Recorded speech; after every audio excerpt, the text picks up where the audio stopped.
I can explain. Basically, I have been gone for the entire summer. The summer was crazy busy for me. So I finally left my other college apartments. Right now I'm in my new college apartment for my junior year. Since usually for the summer I go back home, and this summer I had to go back home. I had to kind of like sublease it, so like let someone else finish my lease. And it was just like a 2.5 months left. And I was just not having it with my roommates. It was just crazy. They were just super complete opposite for me. They were just the worst. Like, that will be down in history as like the worst experience ever. But also a learning experience as to how people are. I learned from them.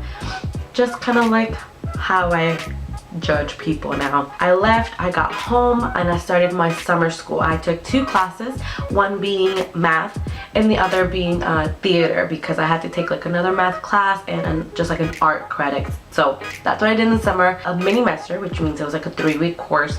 So if a summer school is already like short and it's fast, it's a 6-week thing, and this one was a 3-week like summer school. So it was really fast paced. I passed barely, but I passed. And then I started with my summer my theater one, and that was an online course, which was my first time taking an online course. Around this time I also applied for my summer job or whatever. I had always applied every summer after coming home from college, and I never got the job. Hire a lot of people that are students or just looking for a summer job. So I kind of lied. I said that you know, I was going to a university in Houston, and when they were interviewing me, they said if I would love to work after summer. And technically I did not lie, because I would love to go, you know, to continue working there, but I can't. And during this, I also wanted to take some self-defense classes. I had always been that girl that, you know, always wanted to learn how to fight, learn how to protect myself, especially in a college environment. So many things happen in the university like every day. So as a girl as well, like I think that every girl should take some self-defense class in their lifetime. So I did my little research. This was like before I started summer school and before I started work.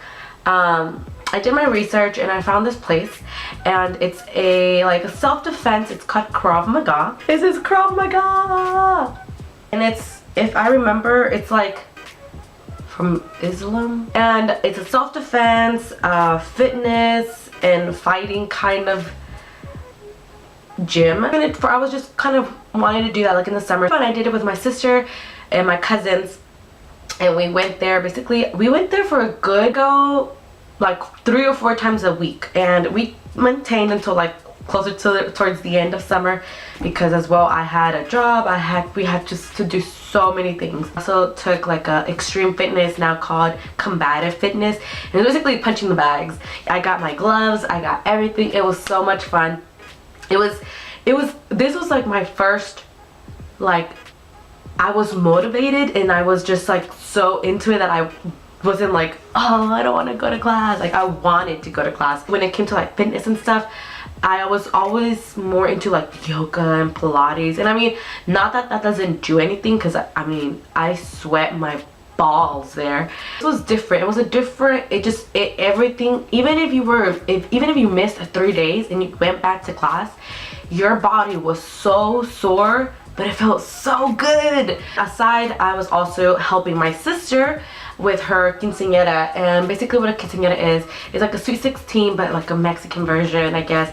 And you have like dances, and I helped my sister out. I had, since I don't have a lot of friends, they were my friends in the summer. There were 13, 14, 15-year-olds with a 20-year-old girl. I was just like teaching them how to dance. It was really fun. I had a couple favorites and I had a couple not favorites, but I helped my sister with the like hip-hop dance, and I didn't do like the choreograph or like the bachata and all that stuff and the waltz and stuff. That was someone else, but since that person wasn't in the practices a lot, I would kind of just overview and see what they were doing wrong, and like, oh no, remember, it was this turn or this, because it was interesting. But that was also fun. So the party was the last week of of July, and I get a very upsetting phone call from one of the apartments that I was gonna live. I had signed my lease and everything, and they called me saying, "Oh, I'm so sorry, we don't have room for you anymore." I'm sorry, what? I was practically homeless, and I was so busy that week that I could not come back over here and look for apartments and sign a lease. I had my sister's quinceañera on the Friday, and then the week after that I had my cousin's wedding in Mexico, so I had no time.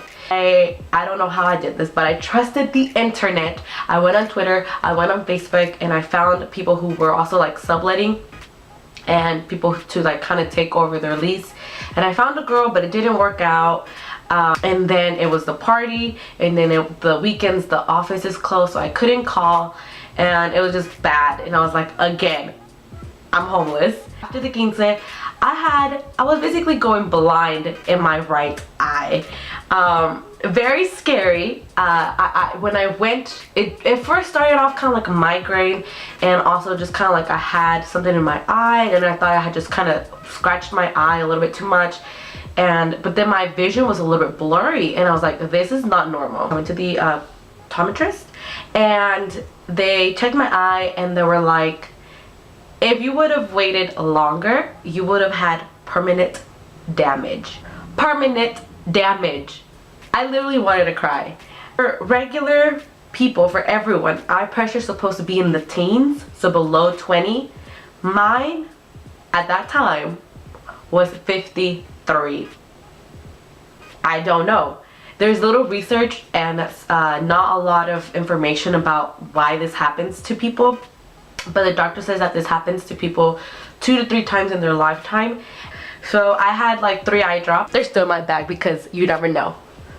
It was the 4 times a day. Then I had this one that was like the pressure one, and this was only twice a day. Always one was for just only at night. I don't know what this was, but I was like, yes, doctor, I will follow your instructions because I do not want to be blind. This was my life for like a good 2 weeks or week and a half. I was still looking for a room to live in, and I found this girl. She saved my life. I took over her lease. I called the office. I signed the lease, and I have this room. I have roommates that seem pretty cool. The move-in day was a little bit too early.